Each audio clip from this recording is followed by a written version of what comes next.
శ్రీరమణ పేరడీలు 4వ భాగం 7/3/25 ప్రముఖుల ప్రేమ లేఖ. ఈ పేరడీలలోని ప్రముఖులంతా వాళ్ళ జీవితాల్లో ప్రేమ లేఖలు రాశారో లేదో నాకు తెలియదు. వారి మీద నాకున్న ఎనలేని అభిమానం కొద్ది. ఒక్కవేళ వారు రాసి ఉంటే ఎలా ఉండేవి అని ఊహించి ఈ పేరడీ రాయటం జరిగింది.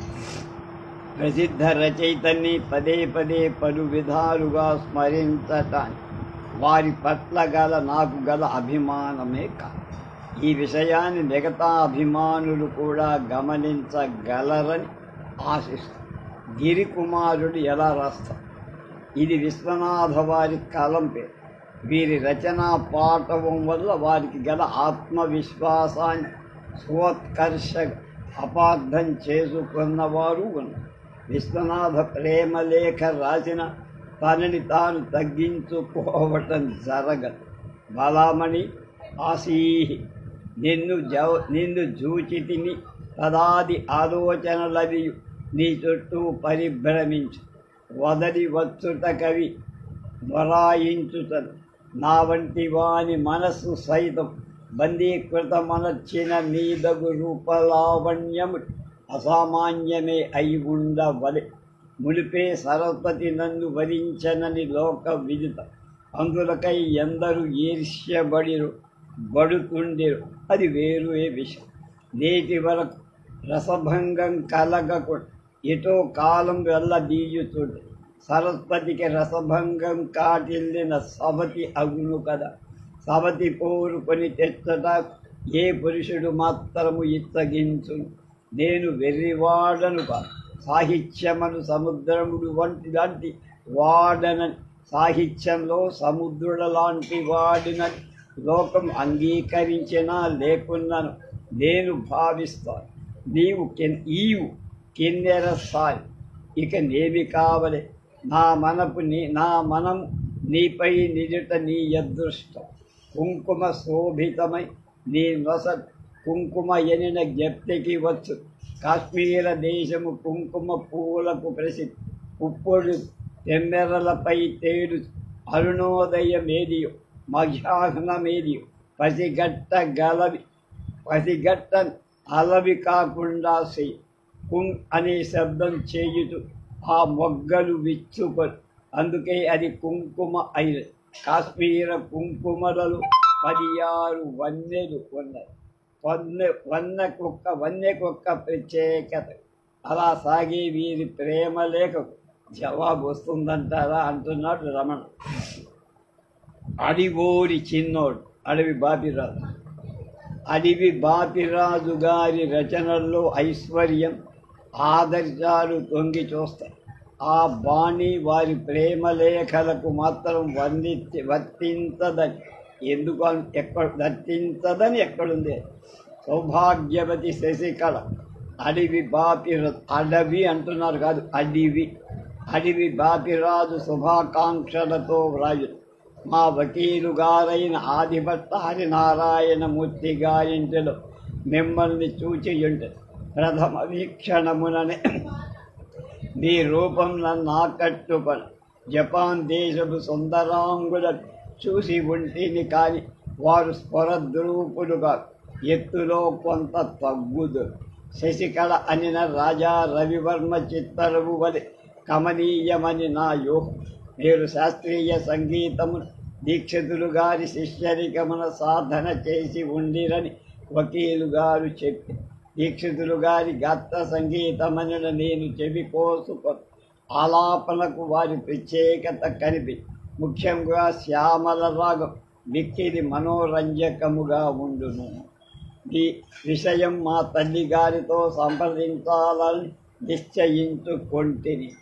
ఆమె మన వివాహముకు తప్పక అంగీకరించునని నానం. రాబో కోడలి కోసమై ఆమె 24 క్యారెట్ల మేలిమి బంగారం వడ్డాణం చేయించి ఉంచారు. అది తూకానికి 35 శౌరీలకు గజ్జల పతకము గల.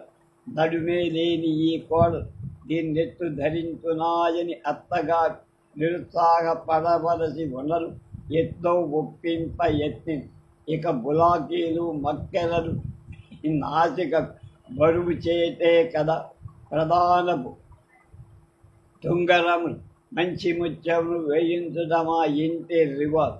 అవన్నీ వేసుకుంటే ఆ కన్యామణి ఎలా ఉంటుందో బాపు అద్భుతమైన బొమ్మ గీశారు.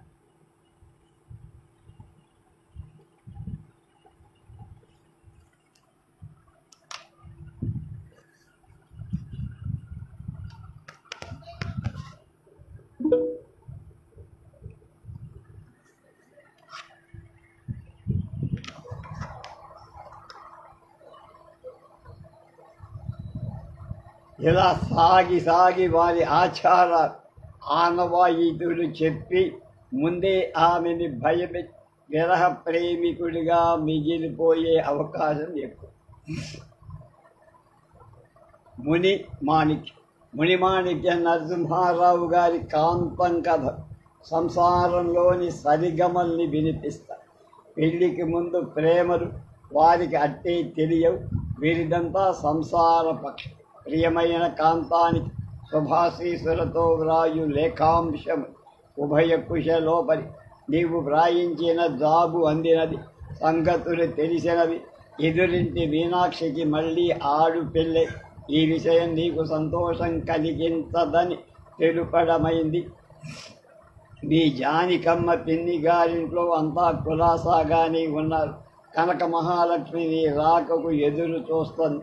వారి పెద్ద అమ్మాయికి సీమంతం చేస్తారట.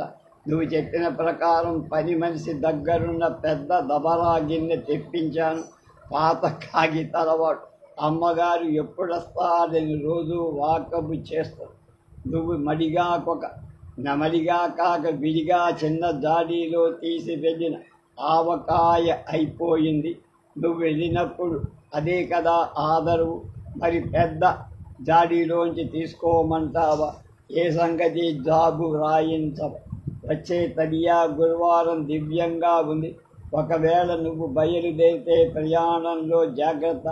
మన బందరు రైల్వే స్టేషన్లో నువ్వు కాపరానికి వచ్చినప్పటి నుంచి గుర్తుగా ఉన్న రావి చెట్టు మళ్ళీ మధ్య నరికి పోగులు పెట్టారు.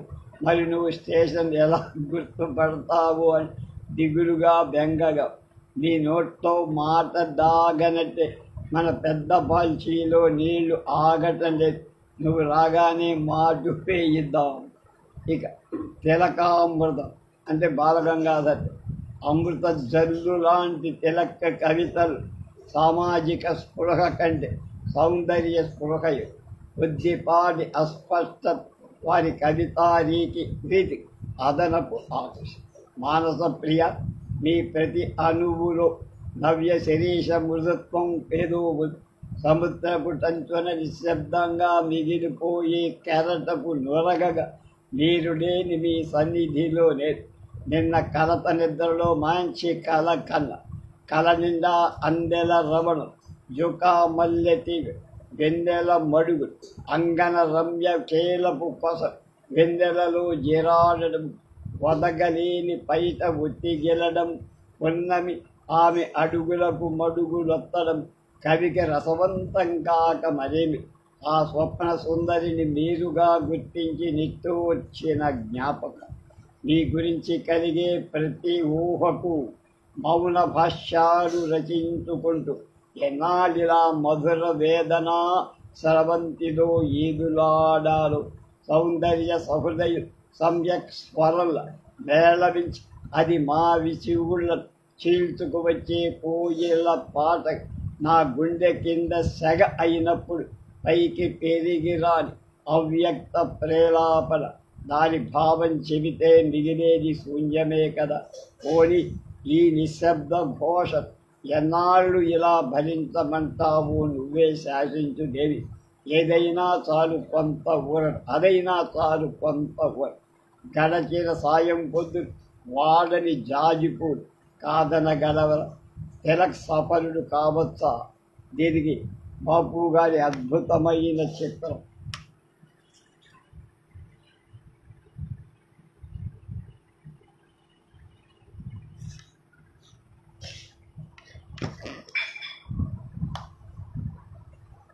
పాత్రికేయుని ప్రేమ వార్త. వృత్తిరీత్యా జర్నలిస్టులు కొన్ని పదాలకు అలవాటు పడి ఆ పరిధిలోనే ఉండిపోవడం తప్పనిసరి. ఏ విషయానైనా తేల్చి చెప్పకపోవడం, తమ మీద బాధ్యత పెట్టుకోకుండా జాగ్రత్త పడడం వారి విధి నిర్వహణలో ఒక భాగం కనుక ప్రేమలేఖలోనూ అదే ధోరణి. ప్రేయసికి ఒక విజ్ఞప్తి. విజయవాడ జులై. శ్రీమతి కుమారి విజయలక్ష్మి గారి ఇటీవల లబ్బీపేట ప్రాంతంలో సాయంత్రం సుమారు 6 గంటల మిమ్మల్ని చూడటం తటస్థితి. ఎర్ర చుక్కల తెల్ల చీర కట్టుకున్న మీరు ఆ రోజు చాలా అందంగా ఉన్నట్టు నేను భావించలేకపోలా. మీరు డాక్టర్ గారి రెండో అమ్మాయిని అభిజ్ఞ వర్గాల ద్వారా తెలియవచ్చు. కాగా మిమ్మల్ని చూసినప్పటి నుంచి మనసు పరి విధాల పోతుంది. ఇది ఒకవేళ ప్రేమ భావన అయినా కాదు. పోతే నా వివాహం చెయ్యాలనే దృఢ సంకల్పం మా తల్లిదండ్రులు ఉన్నట్టు, అందుకుగాను వారు తీవ్రంగా కృషి చేస్తున్నట్టు ఇటీవల వెల్లడే. కనుక మీరు ఆమోదయోగ్యమైతే అద్యతన భావిలో మన వివాహం జరగగలది. ఇది విఫలం కాబోదని ఆశిస్తున్నా. అన్యథా భావించడానికి ఆస్కారం లేదు. కాబట్టి మీ అభిప్రాయాన్ని నిష్కర్షగా తెలపగలరని ప్రేమ సఫలమైందా, ఆమె జాబు రాసిందవా అనే వివరాలు వచ్చే వారం వార్తల్లో చూడాలి. తాపీవ్రత. ఈ విషయాన్నైనా సమగ్రంగా సోదాహరణంగా చర్చిస్తే తాపీ ధర్మారావు గారికి తోచదు. వారిది భౌతిక. సుభద్ర, నిన్ను చూడగానే హృదయోల్లాసం కలిగిన మాట నిజమే. అయినా కొన్ని విషయాలు ముందుగా చర్చించడం అవసరం. ఆను పాను తెలుసుకోకుండా అమాయకంగా ప్రవర్తించడమని నవీన శతాబ్దంలో కూడా జరగటం హాస్యాస్పదం. అందచందాలను వర్ణించుకుంటూ ఊహాలోకాల్లో విహరించడం స్త్రీ పురుషులిద్దరికీ శ్రేయస్కరం కాదు. జీవితాలను పరస్పరం పంచుకోబోయే ముందు ఇద్దరి మధ్య సరైన అవగాహన అవసరం. ఈ విషయాలు నా జొన్నకర్ర అనే వ్యాసంలో సమగ్రంగా చర్చి. మనుష్యుల్లోనే కాదు, అన్ని జీవరాశుల జత కూడటం అనేది ఉద్రేక గుణం. చివరకు సీతాకోక చిలుకల్లో కూడా ఈ జత కట్టడం అనేది ధ్రువ ప్రాంతంలో ఉండే పెంగ్విన్ పక్షి వలపు సంకేతాలు, ప్రేమ భాషలు విచిత్రంగా ఉంటాయి. చూడండి, నా పిల్లి దాని పుట్టుపూర్వోత్తరం. జీవితంలో లౌకిక పరమైన విషయాలు, లైంగిక పరమైన కోరికలు ముడిపడి ఉంటాయి. నేటి యువతీ యువకులు ప్రేమ అనేది ఓ అతీంద్రియ లౌకిక అనుభూతి అని భ్రమపడు. కానీ ప్రేమ అనేది పూర్తిగా కామపరమై కానప్పుడు పురుషుడు స్త్రీనే ఎందుకు ప్రేమించాలి? వివరాలకు నా కొత్తిమీర వ్యాసం చదువు. మెసొపొటేమియాలో యువతీ యువకుల కామ కలాపాలు చాలా వింతగా ఉంటాయి. చివరకు మిగిలిన లేఖ. బుచ్చిబాబు గారి నవలలు తాత్విక చింతన, రసదృష్టి, కథని డామినేట్ చేయటం పరిపాలన. ఏమైనా కాల్పనిక సాహిత్యంలో ఆయన నిధి. వారి శైలి ఇలా ఉంటుంది. డియర్ కోమది, మనసులో కలిగే భావాల ఊహల్ని మాటల్లోకి తర్జుమా చేద్దామంటే ఓటమి ఎదురయ్యే సందర్భాలు ఎక్కువ అనుకుంటా. ఆ రోజు మెరీనాలు, లేత పసుపు రంగు బెనారస్ చీరలు నిన్ను చూశాక నా డ్రాయింగ్ రూములో ఉండే బంగారు నీరు తీసిన వీనస్ డైమండ్ ప్రతిమలో మొదటిసారిగా కొన్ని లోపాలు కనిపి, ఒక్కొక్కప్పుడు స్త్రీలో కనిపించే పసితనపు లాలిత్యం ఆమె సౌందర్యం కంటే ఆకర్షణీయంగా, కాలువ వార గడ్డిపోత పైరగానికి సుకుమారంగా ఉండినప్పుడు రోజారమ్మ తగిలినట్టు గుండె చివుక్కు. ఈ సుకుమార చేతన నీ జ్ఞాపకాలు మెదడు. సర్వీ చెట్టు గాలి తాకిడికి చేసే శబ్దం, విషాదం ఊడి కట్టిన నగ్న ప్రేముకుని మూగ వేదనల ఈ సృష్టి అంతలో తాను ఒంటరిగా మిగిలిపోయిన ఊహ కలిగిస్తుంది. ఈ ది కాంక్వెస్ట్ ఆఫ్ హ్యాపీనెస్ రసెల్లో అంటాడు రసెల్. జీవితంలో విఫలమైన కోరిక కాలగతిలో మధుర స్మృతులవుతాయి. ఈ ప్రతిపాదన విచిత్రంగా లేదా? దేవులపల్లి వారు లలితంగా ఉండే కృష్ణశాస్త్రి గారి వచన రైల అనుకరించాలనే చాపల్యమే ఈ వసంత. కోరికలు పరుగులెత్తడం, బిడియం పగ్గారు వేయడం, వీటి మధ్య మనసు నదిగిపోవడం, మందులోని ఆనందం ఉందేమిటి చెప్పమా? ఆమె అందకందాలను పనులతో ఏతం వేసి ఏ జామి గుబురు వైపుకో జారు చెయ్యాలని చూస్తానా? గట్టు తెగిన వాగులాగా తోటంతా అందాల వెళ్ళు, గాజుల రబడి, నవ్వుల గలగల తేడా ఒకందాన తెలియ. ఆ పువ్వులు అలాగ కది ఏటి కెరటాల మీదుగా సాగి కోటి పారిజాతాల బరువైన గుండెల రేవు చేరుకోవడం ఎలా భరించావు? గాలి పల్లక మీద సాగిపోయే గోరింట పరిమళ ఆమె ఉనికిని చెప్పేసి వెళ్ళిపో. బోయిల్లాగా తుమ్మెదల హడ మాట చెవి పలనిస్తేన అల బృందావనంలో పొగడనీడన కృష్ణస్వామి కోసం నిరీక్షించే రాధల ఉన్నాగలని గుట్టగా ఒకచోటే రాలినట్టు ఆమె కూర్చొని ఉంటే పైరగారి కొంటెతనాన్ని పసిగట్టి మావి చిగురుల చెవరుల మావి చిరుగుల మాటు నుంచి జారిన వెందల పునక ఆమె బయట చెరగుల అమరిన మా కనులకు తిరునాళ్ళు కాక మరేమిటి? ఉప్పాడ జరి బయట మడతల నుంచి కొసరి గుబాడించే వలపు తలం ఒక తీయని చక్కద ఆమె కనుల్లోంచి జారి మలయానిలల్ల వడలంతా ఆక్రమించడం. ఇవేమీ పట్టన సంధ్య పొద్దు బద్ధకంగా ఉళ్ళు విరుచుకోవడం, నన్ను ఒంటరి వాణ్ణి చేసి వేసి మొదరిల్లు పొన్నమి వెన్నెల కోటి కోర్కెలు నిండిన హృదయ భారం. నేను ఆమె కూడా ఉంటే ఎంత బాగుండేది. ఆమె ఎవరో కాదు సుమి, మీరే. నాకు ఆర్తే తెలియదు కానీ మా నండూరి బసవరాజు అయితే ప్రేమ తత్వాలు బాగా పాడగలరు. నా మోజు అంతా గెరదా మీదే కానీ బసవరాజు కవిత్వం మీద చూపిస్తారు. మా నండూరి సరే దేవులపల్లికి జవాబు రాదు. వారి విరహ గీతాలు తరతరాల తెలుగు వారికి కావాలి కదా. శ్రీశ్రీ గారి వచన శైలిని అనుకరిస్తూ వారు ప్రేమ లేఖ రాస్తే ఎలా ఉంటుందో ఊహిస్తూ. మధురవాణి, ఆ రోజు బ్రాడ్వేలో నువ్వు వెళ్తుంటే రేసు గుర్రం రోడ్డున పడ్డట్టు అనిపించి అప్పటికప్పుడే నీకు 3 ముక్కల ఉత్తరం కూడా రాసిన నువ్వు నా ద్వంద్వ వైఖరిని నిరసిస్తున్నట్టు ఈ మధ్యనే తెలిసి నా అదృష్టం కొద్దీ ఈ దేశంలో నాకు మిత్రుల కంటే శత్రువులే ఎక్కువ. ఆ వర్గంలో మీ నాన్నగారు ఉన్న ఆశ్చర్యపడాల్సిన పని. అసలు విషయం చెబుతాది. శ్రీ బాగున్నదాన్ని దేనైనా మెచ్చుకునే సహుడు.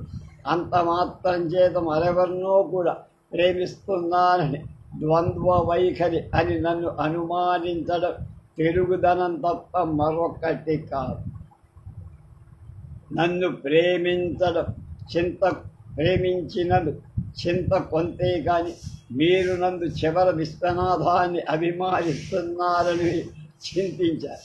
శరక ముక్తికి నేరేడు పండుదాకా విశ్వనాథాన్ని మిమ్మల్ని పక్కన ఊహించుకోండి. మీ మీద జారేస్తూ అలా అప్పు చెయ్యడం కూడా చేతకాని విశ్వనాథం నిన్ను ఉద్ధరించలేదనేది మాత్రం స్పష్టంగా చెప్పరు. జాలి పడే నాలాంటి వాళ్ళను మన సమాజం నమ్మదు. ప్రేమలు, రాజకీయాలు, రైళ్ళు, బస్సులు అన్నీ కలుషితమైపోయే మన దేశంలో నమ్మకానికి చోటు. అది ఏ హిమాలయ శిఖరాగ్ర సానువుల్లోనూ నక్కి చైనా దేశంలోకి జారిపోయిందేమో అని కూడా నా సందేహం. శ్రీశ్రీకి అసలు జవాబుతో పనే లేదు. దీనికి బాపు గారి బ్రహ్మాండమైన బొమ్మ.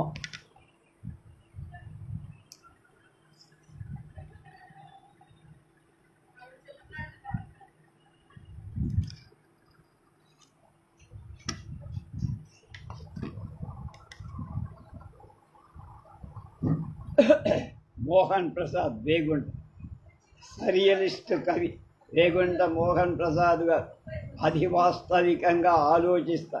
ప్రేమ లేఖ అయినా అలాగే రాసి పారేస్తా. పేరు కానీ సంబోధన కానీ ఉండదు సరాసరి సంగతిలోకే. అట్లా అని పెద్ద అందము కాదు. కింగ్స్ వేలో క్లియోపాట్రా లాగా కనిపించి ఎక్కడ దక్కున్నావు. నేను మాత్రం టెలిఫోన్ రిసీవర్లని వెతిక.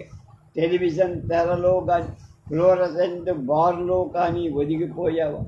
రేపటి సాయంకాలం నాకు ముక్కు పుటాల నిన్ను చూసిన నా కళ్ళు సౌందర్యాన్ని ఆఘ్రానించి హోమ్ బెడ్ మీద మూర్చబోయి. నువ్వు నడిచిన దారి గుండెండా పడిపోయిన ఉదారంగు కలల్ని గుప్పెళ్ళ నిండా తీసుకొని జేబులో కుక్కుపై వాటి బరువుతో నడవలేక రిక్షా ఎక్కి వెళ్ళిపోయి. నువ్వు కాదన్నా దమయంతి, ద్రౌపది, కేలర్, హెలర్ ఎవరు కాదన్నా బాధలే. జీవన దుఃఖతంత్రుల్ని పూల రెక్కలతో చీల్చేసుకొని ఎయిర్పోర్ట్లో రన్వే మీద నా సమాధిని నేనే కట్టుకుంటా. బోయింగ్ జెట్ ఎవరో ఏదైనా నా మించి ఎగరాల్సి ఆఖరికి బోధలై వడ్డేరను రిజర్వ్ అయినా కళ్యాణం తంతునానేనా నీ గాజుల గలగలలు డికెన్స్కి నిద్రాభంగం అనుకున్నట్టే నక్షత్రం నన్ను పొడి చేసి పసిపిల్లల చేతులు కడుక్కొని వెళ్ళిపోతుంది పాతాళానికో అనంత ఆకాశానికో. పొగమంచు మెట్ల మీదుగా పండరి భజన చేసుకుంటూ వెళ్దాం బదరీ కానీ పిట్స్బర్గ్. అక్కడ దేవదారు చెట్ల మీద ఈతలు కొడతాను.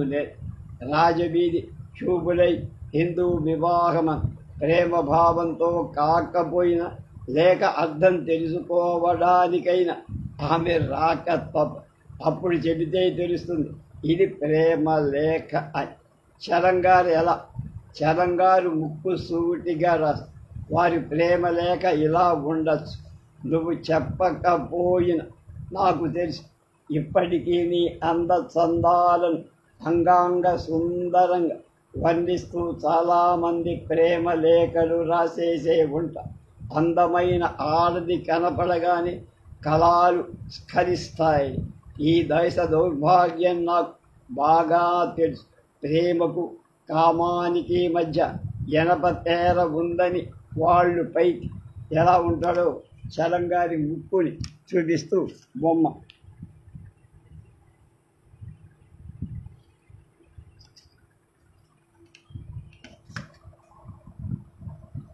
వాళ్ళు పైకి చెబుతారు, అదంతా పోసు. వాళ్ళ దృష్టిలో ప్రేమంటే కామె. ఆడదాన్ని చూడగానే వాళ్ళ గుర్తొచ్చేది నల్లులు తిరిగే పందిరి మంచు, పెడతలు గట్టిన పాత పరుపు మాత్రమే గుర్తుంచు. అందని ద్రాక్ష పళ్ళు పొద. అందుకే మన దేశంలో శృంగార కవి కొండలా పుట్టి పెరిగి చలం చెబితే బూతు. గీత గోవిందం కాదు, మలిన శృంగారం అమలిన శృంగారం అని సబ్బుల్లో లాగా రకరకాలుగా ఏం లేవు. వీళ్ళ హిపోక్రసీలోంచి తయారైనవే ఇవన్నీ. గిరిజ జీవితంలో సుఖాలు వాటి అంచులు చూడాలని చలంతో రా. పడక గది బాత్రూమ్ తప్ప మరొకటి తెలియని వాళ్ళ మరీ ఎంత సూటిగా రాస్తే ఎలా చలంగారు అంటున్నాడు ఐచవర్. కరుణశ్రీ లేఖశ్రీ కరుణశ్రీ గారి కవితా కన్య అట్టే లోతులకు పోకుండా అలా పూల నావల పైన తేలుతూ సార్ అందరికీ అందుబాటులో ఉండి కరడుగట్టిన కారుణ్యం భావనలో లలితమైన భాష వీరి కవిత్వంలో కనిపిస్తాయి. ప్రియశ్రీ, నిన్ను చూసిన ఆ మధుర క్షణం నా యౌవన సీమకొక సువర్ణ సుప్రభ బలపు తలపు తీయని పిలుపుగా నా ఎద తలుపు కళ్యాణ కల్పవల్లిగా ముస్తాబై ముంగిట నిలిచి నీ మా సన్నాయి పాట నీ పలుపు సృష్టికే కులు నీ రూపం నేత్ర పర్వం నా జీవితాన అది ఒక మధుర పర్వం ఉదయమే లేచి నీ కోసం నిరీక్షిస్తూ పూల తోటలోకి నడిచి నీ చెలికత్తెలు పూల బాలలు నన్ను చలకట్టనిస్తేనా ఎవరి కోసం అని విగ్గనీసింది జూకామరి కుమారి అసలే సుకుమారి గాఢంగా ఎదురు చూస్తే కందిపోగలదు సుమ అని మందలించి కిలకిలా నవ్వింది నందివర్ధన్ నీ చెలి చెక్కిలి నొక్కాను నేను అని ఉడికించింది గులాబ్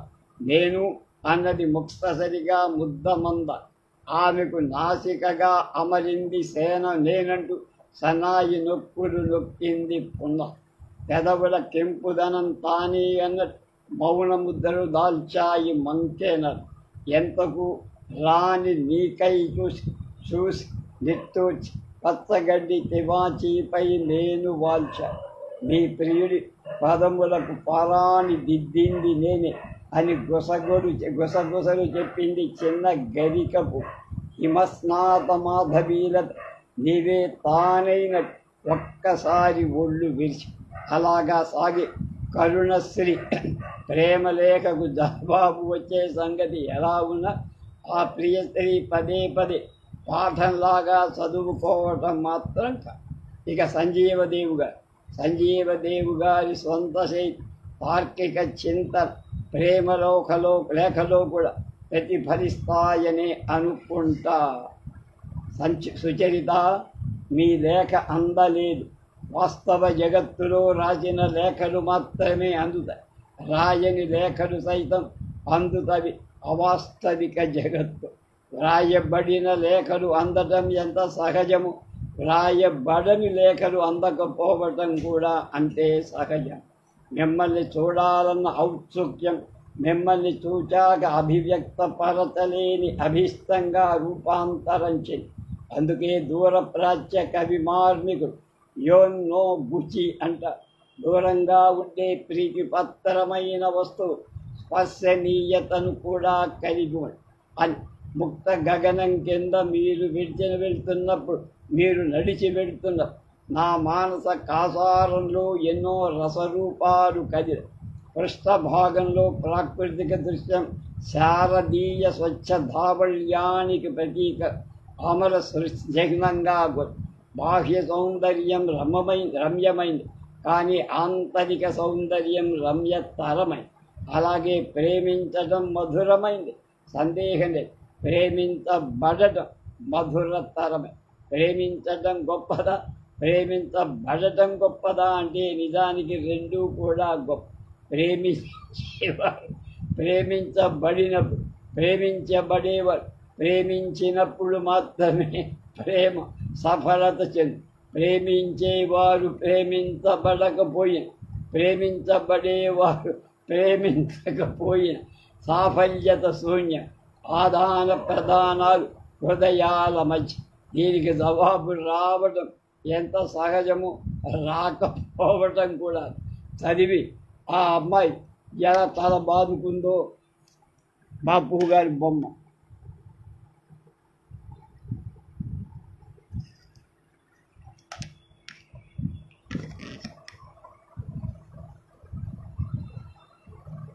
ప్రేమ లేఖై పారిపోయి శేషేంద్ర శర్మ గారి తెలుగులో కొత్త బాణి.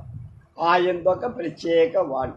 వారు రాసే లేఖ వచన కవిత లాంటి గద్యంలో సాగితే ఇలా ఉండొచ్చు. కాదంబరి నాటి ప్రత్యూషంలో క్షణక్షణము నీవే అయి పరిస్పందిస్తున్న నా హృదయ కుహరంలో లాక్కపాడిన పాడు మొహమల్ తివాచీలా పరిచాను నీకోసం.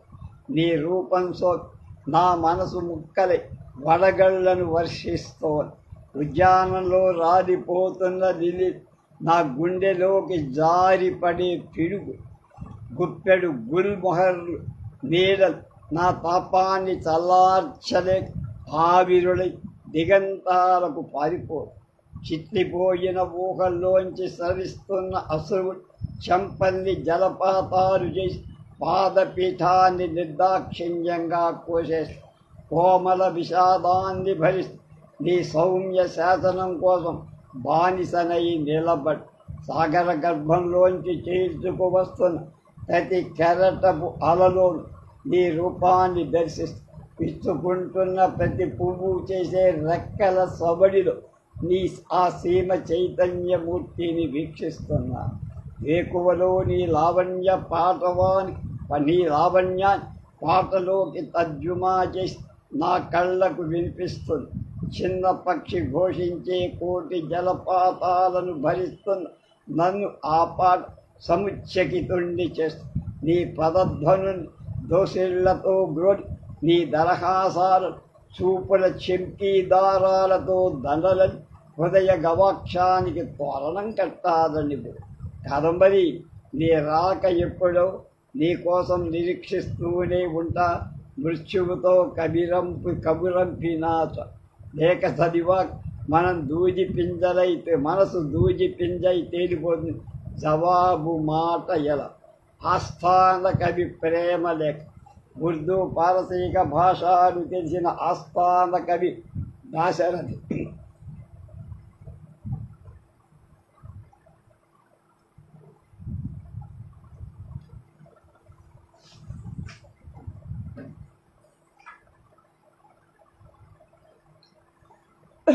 ఆయా భాషల్లోని శృంగార రస ఇంకించుకున్న కొద్ది మంది దాశరథి ముఖ్యం.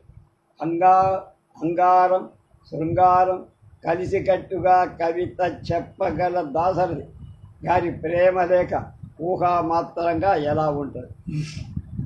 మంచె మీద నుంచి పరిగ పిత్తన్ని కసిరేదాన విసిరే వడిసలలో రాళ్ళు పెట్టావో పూలే తురిమావో తెలియదు. కానీ దెబ్బతిన్న నా గుండె విలవిలలాడు. ఊపులు వేసే చూపు అలుపు వచ్చి మంచం మీదే ఆగి ఏ విసురులోనైనా నీ గుండెను గిరాటు వేస్తావేని ఆశతో మంచె దగ్గరే పొంచి ఉన్నా. నిన్ను చూడగానే అనుకుని ఏ పారసీక కవో ఊహించి రచించిన గజల్వి నువ్వే అయి ఉంటావు. ముషాయిరాలోంచి తప్పించుకోవచ్చే కవిత పాద పంక్తివైనా అయి ఉండాలి. ఒక్కసారి మధుమాసం విలాసంగా నా గుండె గుమ్మంలో పల్లకి దిగిన అనుభూతి కోటి పారిజాత మానసోద్యానం గల్లున వెళ్ళి విరిసిన అనుభవం. అవి ఒంటరిగా మోయలేనంత బరువు. కవితాగారం గల ఈ శరాబ్ నేడు నీ మ్రోల ఘోరంత ప్రేమను అర్థిస్తున్న గరి. సఖి, నీవు సాగివి, నీ కన్నులు మధుపానపు గిన్నె, నా ఎద కార్వాన్ సరాయ్. అయితే ఇక నేను నవాబునే సుమి. నికుంజం ఉంది, ఉత్తిల మెత్తని పులపాన్ పువ్వు, గుండె నిండుగా ప్రేమ సుధారసమున్నది. నీవు కూడా ఉంటే చెరి ఇక లేనిదేమున్నది. రూపురేఖలు పసిగట్టాను, కానీ నీ విలాసమే తెలియకున్నది రాణి. ఇంతకీ ఆ విలాసవతి విలాసం తెలియదు ఈ కవిగా. ఇక జవాబు ప్రసక్తి ఎలా అన్న.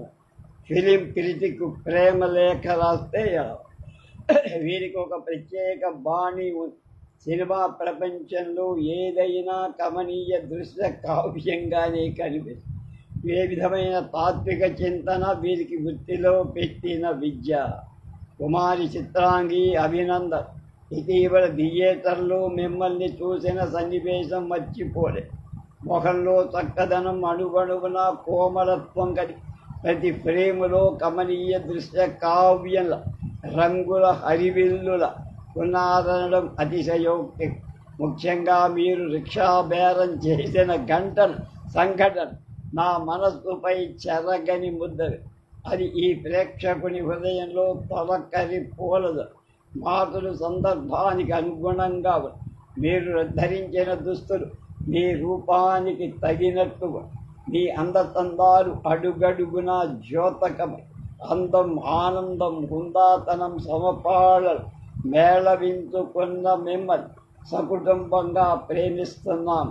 మిమ్మల్ని కన్న మీ తల్లిదండ్రులు నిజంగా అభినందన్.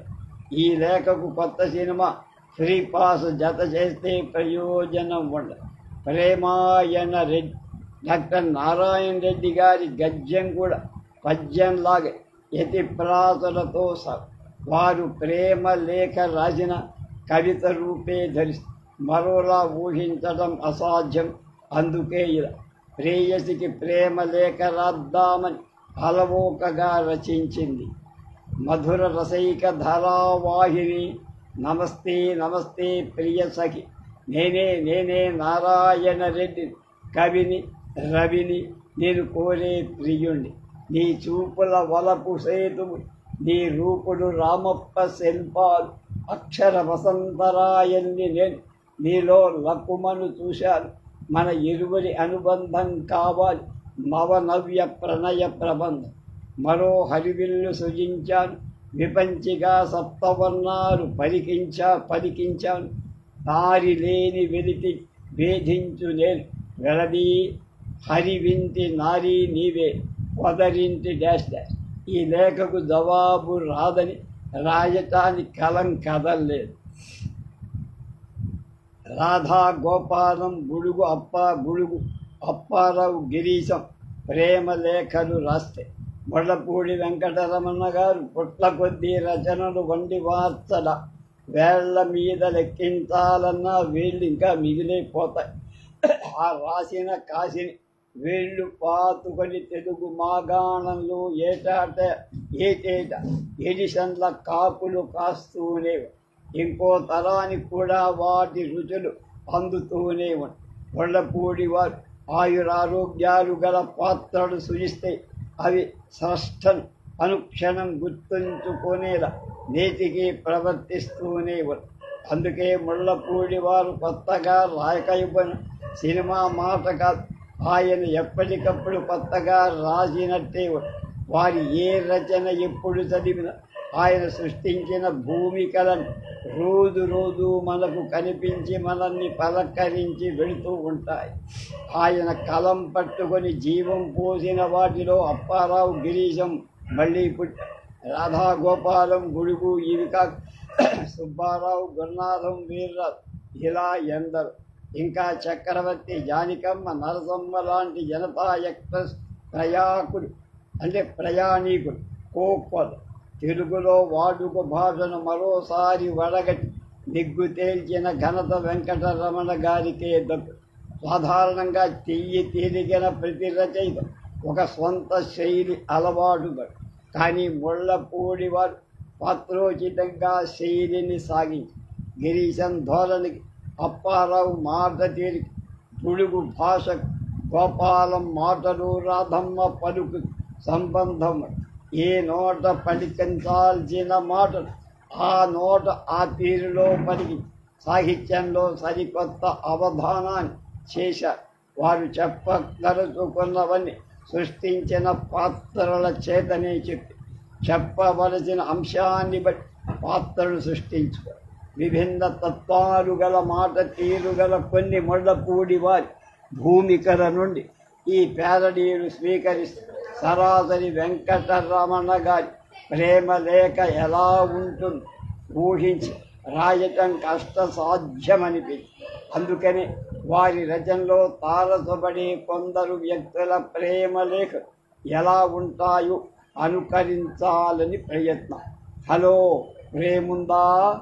అప్పారావు సర్వాంతర్యామి, గొప్ప వేదాన్ని, ఒడుపు గల రుణవెత్తకు, సమస్త విషయాలను అప్పు మీద కుమలి మానవుల దగ్గర మాత్రమే కాక పశుపక్షాదుల వద్ద సైతము అప్పు పెంచగల ఉద్దండ పెంచు.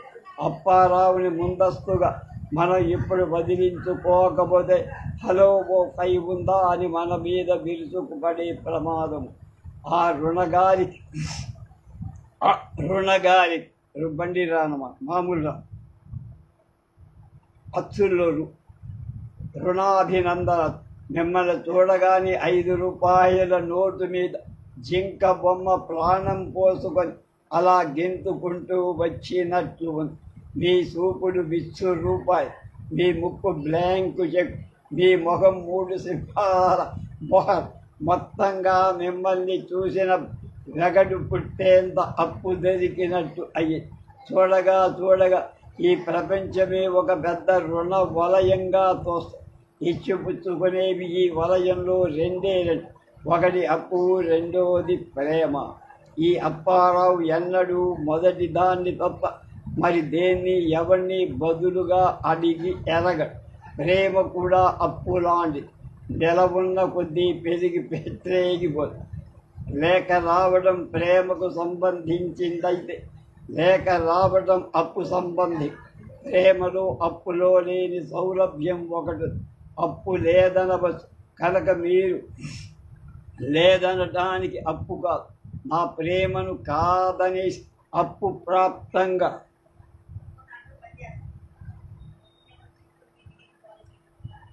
అప్పు ప్రాప్త మనోహరిగా మిగిలిపోవటం అరుణా మీకు భావ్యం కాదు. గంగా భాగీరథి మీ అమ్మగారికి ఒప్పించే బరువు బాధ్యతలు నేనే తీసుకు.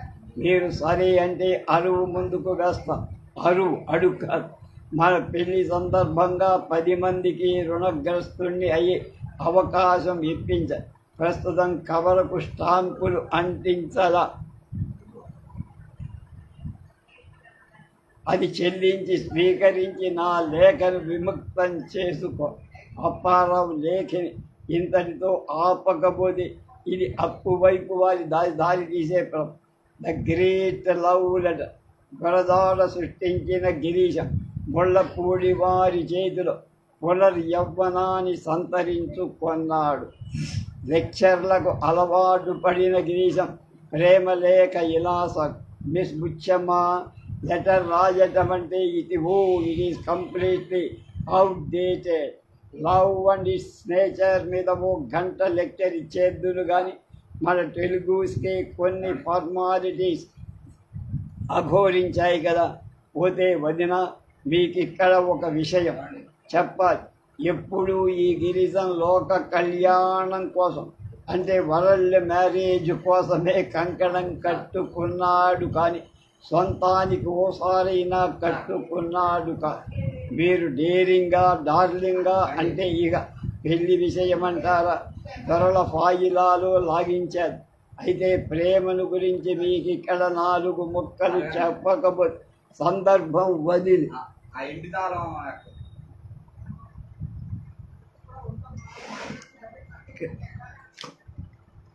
ఇగో ఇక్కడ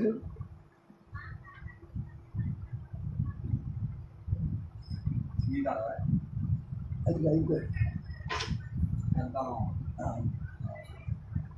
దయచేసుకో.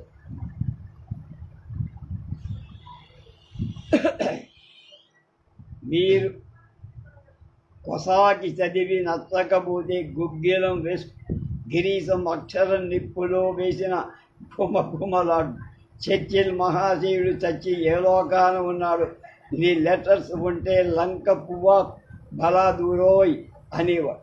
అసలు ఈ ప్రేమ లేఖలు డిక్టేషన్కు వదగవు కానీ లేకపోతే పూటకొక దంచెయ్యకపోయాన. 1000 బ్రెయిన్స్ 20,000 చెవులు ఉన్న సభలలో లెక్చర్లు ఇవ్వడానికి నోరు తిరిగిన వాడి రాష్ట్రాలు ఒక్కరు చదువుకునే ఉత్తర ముక్క రాయాలంటే డ్యామిట్ చెడ్డ చిర్రెత్తుకొస్తుంది. సీమ దొరలకి సంతాప సందేశాలు రాసి పెడితే ఆ భాష అది చూసి భక్తియం పెట్టేవారు బతికుండగానే అవిచ్చురీలు రాయించుకొని చట్టాలు కట్టించుకున్న దొరలు ఇంకా బతికేవను. కావాలంటే సాక్షికం ఇప్పించేగా నా ప్రేమ వ్యవహారం కచేరీ వ్యవహారంతో జత చేసి మీ నాన్నతో మాట్లాడగల. ఆయన మనసు మీ మనసులాగా మెత్తన కాదు చూశారా, తొందరగా నాటుతుందని అనుకో. బ్రదరిల్లా వెంకటేశం మన ప్రేమకు అంబరిల్లా లాంటివి. సిగార్స్కే కాపర్సు కొంత ఉండగా తపాలు కట్టలకు ప్రతిసారి టస్సా వెయ్యాలి. ఏమిటి నా లెటర్స్ అన్నీ కచేరీ నుండి వచ్చాయని మీ నాన్నకు ఇచ్చావా? డావిడ్ ప్రేమ అడ్డం తిరిగి లేఖ గొప్ప, ముళ్ళపూడి వారి మరో విలక్షణ సృష్టి గొప్ప, మధ్యతరగతి ఐడియాలు ఆశలు అతనిలో గోపాలాన్ని పెళ్లి కాకముందే మనకు పరిచయం చేసి తండ్రి అయ్యేదాకా చూపిస్తాడు రచయిత. రాధా నిజంగానే నువ్వు వినిపించేంత దగ్గరగా వచ్చి ఏ పిల్ల అని అప్పటి చూపుల్లో కలికితనాన్ని కదురుకొనే గాజుల తప్పుళ్ళని జాగ్రత్త జేబులో వేసుకొని చక్కా వచ్చేద్దామనిపిస్తుంది. జేబు ఎప్పుడు గుండె మీదే ఉంటుంది కనుక జేబులో భావాలు అలాగా గుండెలోకి చేరిపో. చామన ఛాయ నీకు ఎంతగా నప్పిందో నాకు తెలుసు. సృష్టించిన భగవంతుడికి చామంతులు మరువపు రెమ్మలు కలిపి కట్టిన రెండు అచ్చం నీ ఛాయలో. నాకింకా బోలెడు రాయాలని ఉంది అంటే నువ్వు దూరంగా మరుపు తిరిగిన గోదావరిలా కనిపించి వినిపించని పిల్లంగురవిల చిగురించిన మావి కొమ్మల కనిపించని పిల్లగాలికి కదలాడే జాజి రెమ్మల ఉంటావని. నువ్వు నవ్వినప్పుడు కన్నుల్లోంచి జారిన చక్కదనం చెక్కిలి మీద నొక్కలో చిక్కుకుంటోందని జడ ప్రత్యూష ఛాయలు సాగిలబడి నీ నీడ నీ మీదే పడ్డట్టు ఉందని. నీ ముఖం అందానికి నిర్వచనంగా ఉంది. కోవెలలో నీ వదనం చూడగానే హారతి పువ్వులు గుమ్మల్లోని ఎదురైనట్టు తోచిందని. ఇలా ఇంకెన్నో రాయాలని ఉంది కానీ నువ్వు నన్ను పొగరుబోతు అనుకుంటావని ఆ ప్రయత్నం వాయిదా. నువ్వు కవిత్వంగా అనుకోకపోతే మొన్నటికి మొన్న మిరప్పండు రంగు చీర కట్టుకొని నువ్వు పడవలో పసంతా జరిగి కూర్చుంటే బామ్మ పొలాల పండకి అరటి దొన్నెలో వదిలిన దివ్యలాగా ఉంది. బామ్మంటే జ్ఞాపకం. మా బామ్మ ముక్కు మొగం తెలిసిన పిల్లని చేసుకుంటే మంచిదని మళ్ళీ మళ్ళీ చెబుతారు. మరి ముక్కు మొగం తెలిసిన పిల్లలు మీరు తప్ప ఇంకెవరూ లేరు కదండి. ఇందాక రాశాక గోపాలం తెగ సిగ్గు. ఇక గుడుగు రాదు. గుడుగు ఒక గడువుగా ప్రపంచంలో ఒక సైజు పిల్లలకు పిల్లల్లో పెద్దల్లో పిల్లగా ఉంటాయి. జట్కా తోలాలని వింజను నడపాలని ఇంజను కుతూహలం. గుడికి కూడా చిన్న ప్రేమించే హృదయం అని శ్రీజ్ఞాన పెసునాంబ గారి ఇది లవ్ లెటర్ రాస్తున్నానన్న మాట. బాబాయి ఇచ్చిరా అంటే 2 జళ్ళ సీతకి ఇచ్చానే అలాంటిదన్నమాట. బాబాయికి కూడా కొంచెం రాయటం వచ్చనుకో, నేను వచ్చినంత కాదనుకో. అయినా నేనేం చిన్నవాడినా లేకపోతే చితకవాడినా నీకు అసలేం రాదు కదా. నీకు బాగా రావటం కోసం కొంచెం రాస్తా, లేకపోతే బోధుడు ఇంకా చాలా రాసేగా. లవ్ లెటర్ అంటే ప్రేమించుకోవడంట బాబాయ్ చెప్పారు. నాకు తెలియదనుకో. బామ్మ రామకోటి రాస్తుంది ఏం కోసం. బాబాయి లవ్ లెటర్లు రాస్తాడు. బాబాయికి పనికి దొరకలేదు కదా. అలా అని వాళ్ళ నాన్న అయినా పని దొరుకుతుందేమిటి, గోళీలు అయితే దొరుకుతాయి. బామ్మ బొత్తిగా మతి అట్లా అని బామ్మే అంటే మనం ఊకుడు బొత్తిగా పెడతామే అట్లా అన్నాం. మర్చిపోకుండా రాసిన మాటే సాయంకాలం దాకా రాసుకుంటుంది. అందుకని రామకోటి అంటారు దాన్ని. ఆమె అమ్మ ఆ సున్నా మా అమ్మ అన్నారు. అమ్మ ఏమి అమ్మ మా కింద మావద్దు కాదు. అమ్మ ఏమి రాయి అమ్మకి పాపం గొడింతాడు కూడా. అందుకని రోజు నాన్న తలకి కొబ్బరి నూనె రాసు. నేను వద్దన్నా ప్రైవేట్ చెప్పి అయినా రాస్తూ పాపం చదువు రాదు కదా. అందుకని నేను ఊరుకుంటా. ప్రేమ గుడ్డిదని బాబాయి చెప్పారు. బామ్మ కళ్ళజోడు నేను పెట్టుకునేటప్పుడు తీసుకెళ్ళిపోతానే, అప్పుడు బామ్మ గుడ్డిది అయిపోతుంది కదా. అలాంటిదన్నమాట. మనం ప్రేమించుకోకపోతే నారాయణ కొట్టు దారి కూడా గుడ్డవు. బాబాయి కాగితాల మీద రాస్తాడనుకు, నేను పలక మీద గుండ్రంగా రాయాలి. ప్రేమించుకునే ఉత్తరాలు తీసుకోవడం. ప్రేమంటే అచ్చంగా ఇచ్చేయడంట. మరోటి కాదు నిజంగా అన్నవ. ఇక ప్రైవేట్ మాస్టారు వచ్చినా నా పలక ఉండదన్నమాట. నువ్వు అవకతవకగా రాసి నా పదక ఇచ్చి సినిమాలో లాగా త్యాగం ఇచ్చేయడమ్మ పలక రెండు వైపులా పోయిందో వచ్చి ఇక రాధమ్మ ప్రేమద మునిమాణక్యం వారి కాంతానికి ముళ్ళపూడి వారి రాధ పొంతనలే కాంతం వయస్సు మడిన జంటలో మధ్య తరగతి ఇల్లాలైతే కాలేజీ అమ్మాయిగా జీవితాన్ని ప్రారంభించి కొత్త కాపురంలోకి వచ్చిన పడుచు పిల్ల రాధ దేన్ని సీరియస్గా తీసుకున్నట్టు కనిపించకపోయినా అన్నింటినీ పట్టించుకుంటున్నాం. గోపాలం పెళ్లికి ముందు చేసిన అప్పులకు అవాల్తా పడనట్టే మొదట్లో అనిపించిన చివరకు ఏడాది తిరగకుండా పంతం నెగ్గించి 1000 రూపాయలు గెలుచుకొని అప్పులు తీర్చేలా చెయ్యలా ఓ కథలు రాధమ్మ పైకి అలా ఉన్న సంసారపక్షంగానే ఉంటుంది. గోపాలం గారి రాధ నమస్కరించి వ్రాయుడు మీరు రాసిన ఉత్తరం అందింది. ఎన్నోసార్లు చదువుకోవాలనుకున్నా ఏమిటో తీరా చదవాలంటే మనస్సులో ఉండదు. ఆ మధ్య ధవళేశ్వరం నుంచి ఒక సంబంధం తెచ్చారు.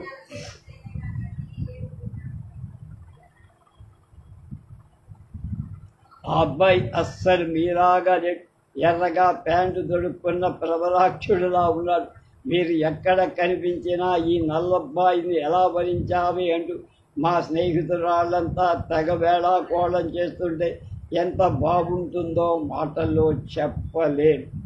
ఎందుకైనా మంచిదని మొన్నంటే మీ సంగతే మా మేనత్త చెవిన వేసి పిల్లాడు బాగుంటాడా అని నిన్నంటే నిన్నే జడేస్తూ నెగ్గదీసినట్టుగా అడిగి నల్లగా ఉంటాడని తలవంచుకు చెబితే ఎదురుగా అద్దంలో నీ ముఖం కనిపిస్తూనే ఉందిలే పిల్ల అని ఆవిడ అంటే మరీ ఇదిగా అనిపించి మా నాన్నతో చెప్పమని ఆ అబ్బాయిని తప్ప చేసుకోనని నిష్కర్షగా చెప్పేద్దామనుకో. మామయ్య కూడా నా కోసం సంబంధాలు తెగ వెతికేస్తారు. అచ్చం మీలాంటి అబ్బాయి సంగతే అమ్మ వాళ్ళకి చెబుతారు. అబ్బాయి సన్నగా పులుగ్గా రేవట్లాగా ఉంటా కాలేజీలో చదువుకుంటున్నాడు. ఇంటి పేరేమిటో కానీ ఆ పిల్లాడు కూడా మీలాగే ప్లేడరు గారి అబ్బాయి. అది గోపాలం సంబంధం అవునా కాదా అనేది పాఠకులకే వదిలేస్తారు. రేపు వచ్చే శతాబ్దం తెలుగు కవితా రీతులు సాహితీ జోస్యం దాని గురించి మనం తెలుసుకోవాలి.